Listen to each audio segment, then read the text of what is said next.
সহজ পদ্ধতিতে জর্দা রেসিপিটা তোমাদের সাথে আজকে একটু শেয়ার করব।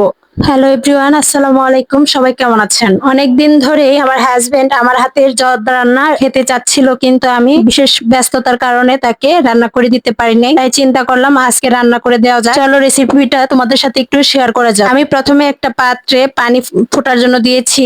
আমি পরিমাণ মতো চাল ধুয়ে ভালো করে ঝরিয়ে রেখেছিলাম আগে, তা আমি দিয়ে দিলাম।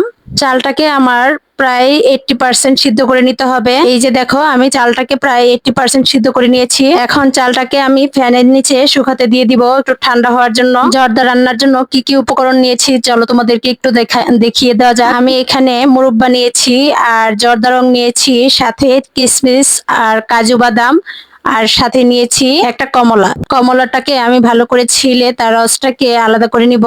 এখন আমি একটা ফ্রাই প্যানে পরিমাণ মতো ঘি, সাথে এলাচি, দারচিনি আর তেজপাতা দিয়ে এর মধ্যে এখন আমি জর্দা রংটা দিয়ে দিয়েছি। আমি সবসময় পানির সাথে এই জর্দা রংটা দিয়ে পরে চালটাকে ফুটাই, কিন্তু আজকে একটু ভিন্ন রকম ভাবে রান্না করছি। এখন এর মধ্যে আমি এই যে ড্রাই ফ্রুটস গুলা রেখেছিলাম, কাজু বাদাম, কিশমিশ আর মুরব্বা, এইগুলো আমি দিয়ে দিব।